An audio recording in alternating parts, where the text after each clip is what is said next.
Hey, look, it's another person recording a video for BookTube. We'll see how this goes. Hi, my name is Dave, and this is my very first video for my brand spanking new BookTube channel. And so, as people typically do when they start a channel like this, they do the BookTube Newbie Tag as a way of you getting to know a little bit about me.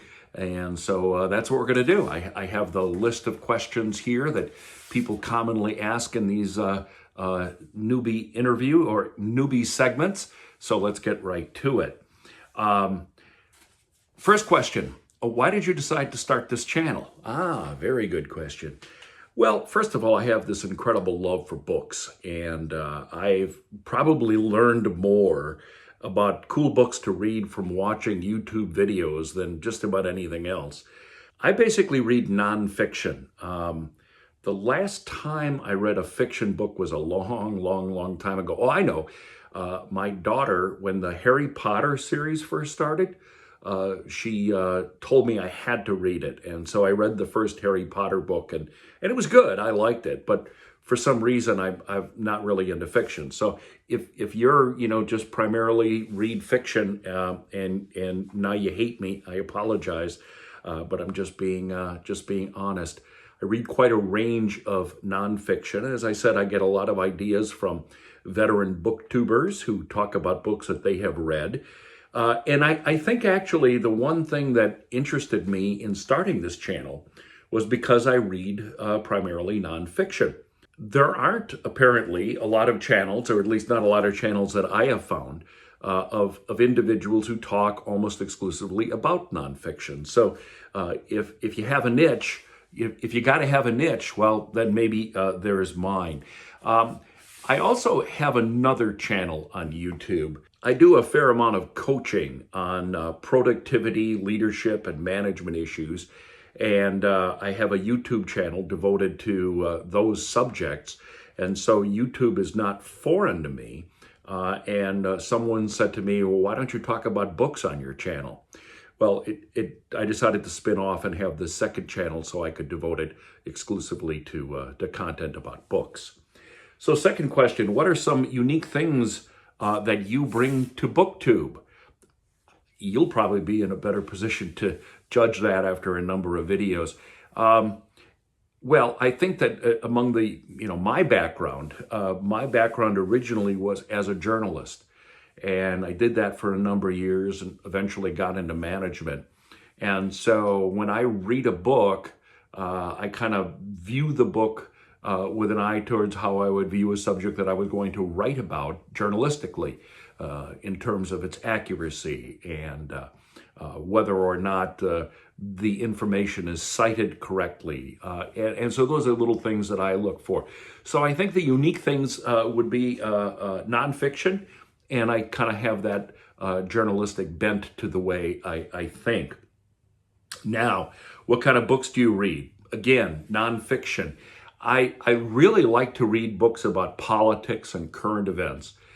Within that subject, I am fascinated by the U.S. presidents, and so I'm really made a concerted effort to read a lot of books about different presidents. That was a perfect example of how BookTube has been important to me, because anytime someone has talked about books on presidents, like I'm always writing down the names of those books, and I've read quite a few. So that's something that I'm really interested in. I also am interested in science, all different subjects within the realm of science. I have this fascination with how the brain works. And so I do tend to read a fair number of books about that as well. But really no subject is off limits. I'm not particularly good with a TBR list, because I do have a long TBR list, but a lot of the books I decided to read are kind of based on somewhat of an impulse, like if I'm ready to start a new book, I refer to my list, but I'm also aware of new books that have been released or books that people are talking about. And so I kind of make an impulsive decision sometimes in how I choose the books that I want to read. Next question, why do you love reading? It's a great hobby.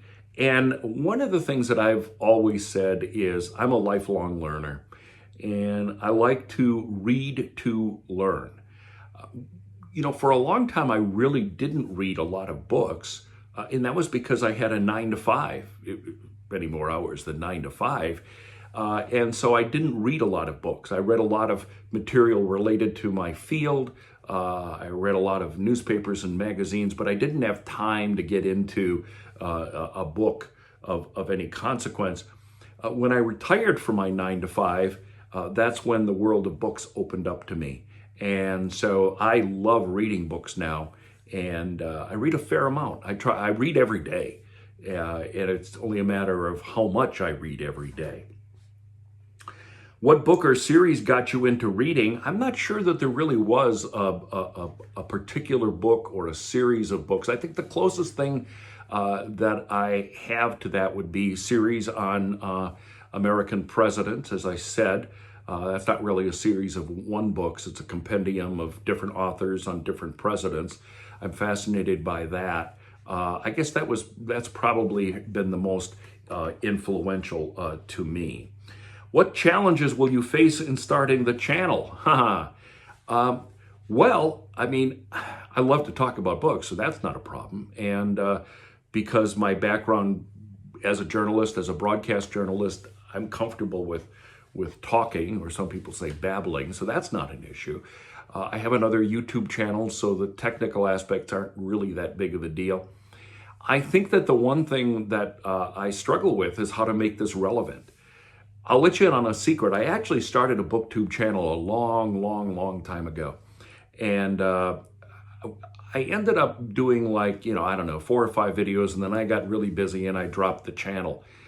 So and one of the other reasons I dropped it was because I didn't have many viewers and didn't have many subscribers. So I thought, well, why?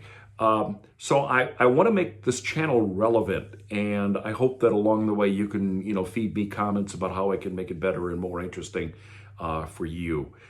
So I guess that's the issue. I mean, how do I make it relevant? I don't want to just babble into the camera here if nobody's watching it. So let me know your advice, please. When did you start reading? Probably when I was, 5, 6 years old, when most people of my generation were taught to read. I'm really interested that kids are learning to read earlier than ever before. I have 4 grandchildren, and one of my grandkids, one of my granddaughters, is in kindergarten. And I have the privilege of volunteering in her classroom once a week. And these are kindergartners, and I'm just amazed at how much these kids know and how they're learning their sounds. And that's one of the things I do. I read to them individually, but then we work on sounds. And a week or so ago, I was working with this little boy, because I work not only with my granddaughter, but then we kind of rotate through. So I work with all of the kids while the teacher is working with them on something else. And this little boy was getting all of his sounds. I mean, he was just nailing them, And then we started reading the book together, or I was reading it to him, and he recognized some of the sounds and some of the words, and he sounded out some of the words. And I said to him, his name, let's just say it's Bob, I said, "Bob, you're reading." And he got this big smile on his face, So kids are reading now at that age. I think the thing that concerns me most is that, for a lot of kids, that love of reading dissipates as they get older. And another program that I do usually is I'm part of a program called the Reading Buddies. And that's for first graders in the school. And we get together once a week, and each reading buddy has 2 youngsters. And we sit together and we read. And typically I will read a little to them, and they'll read a little bit to me. And it's just so much fun to see kids doing that. So that's, I know I wandered off the subject of when did I start reading, but I think that it's cool that the teachers are working so hard with young people to get them to to read and recognize the value of reading. Kids get so excited when they get to go to the library in the school and check out a book. Man, that just makes me happy to hear that. Where do you read? Well, just about anywhere. One of the reasons why I like the digital app Kindle is that I've always got my phone with me, and so the Kindle app is on there. I can read. If just this morning, for example, I was waiting for a doctor at a doctor's appointment, and sitting in the lobby, and I was able to open up my phone, and I would read a little bit. I read when I am waiting for my wife who runs into a store, or picking up my grandkids from school. I read. As I say, I read just about every day, and I try every afternoon to just kind of sit down and read as well. So I read everywhere. I have my comfy, easy chair that I like to sit in while I read. Sometimes I lay on the couch while I read, whatever. I just love to read. What format do you like to read in? Ebooks, paperback, or hardcover? Well, that's a great question. Actually, I have read more now in the digital environment. As I said, I have a Kindle, although I tend to read a lot of books not on the Kindle device, but on my iPad. I'll do a video on Kindles and things like that in the future. But I read a lot digitally just because it's so easy to have that device with me, whereas, lugging around a big book, not as convenient for me to do that. I've been using our local library a lot more.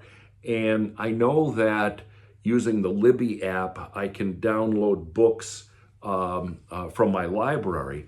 The problem is that most of the books that I want to read either are not available through the Libby app in my library, or they've got a long waiting list.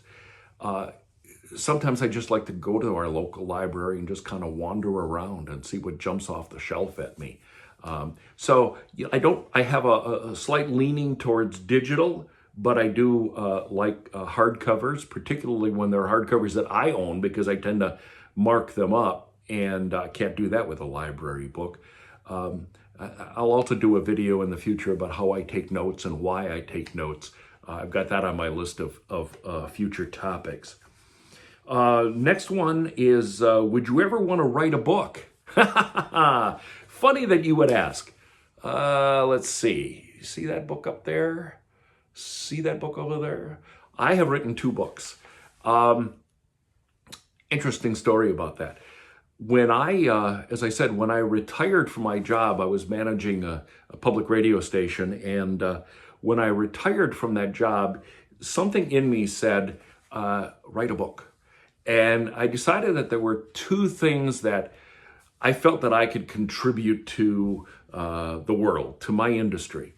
And because I'd been in public media for virtually my entire career, I wrote my first book, which is aimed at people who want to be managers in the public media field. And that's what that one is. It's the Public Media Manager's Handbook. I realize it's never going to be a New York Times bestseller list book, but a lot of people in my industry have purchased it, and I've been told it's helped them if they're contemplating moving up in their career in public media. And then the other book, the blue book, it's a leadership book. It's called Be a Leader, Not Just a Manager, because what I realized through all my years in management is that you get the title, you're a manager, but just because you're a manager doesn't make you a leader. Leadership means people are willing to follow you. And so the book is kind of a download of my philosophy in terms of how to be a better leader in the workplace. So I've written those 2 books, and you're welcome to look them up. They're on Amazon.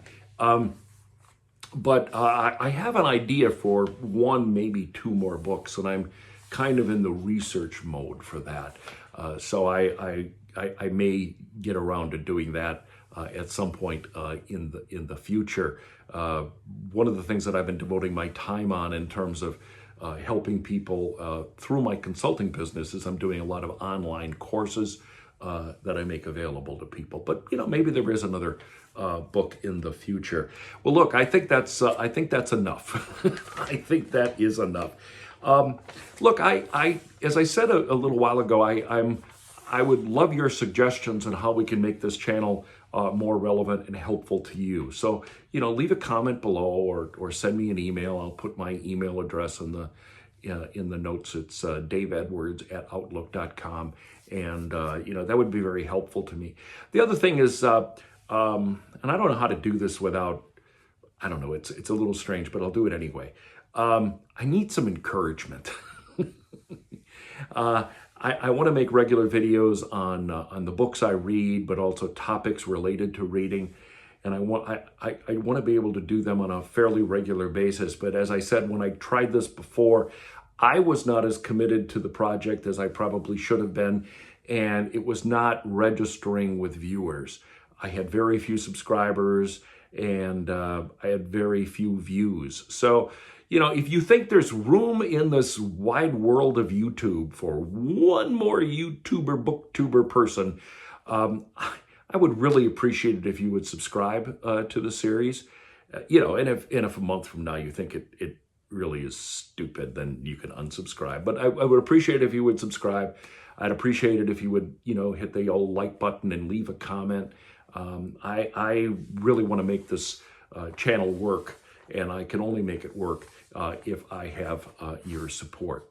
So I'm going to end right there. Again, thank you very much for watching my initial outing here on BookTube, and keep reading.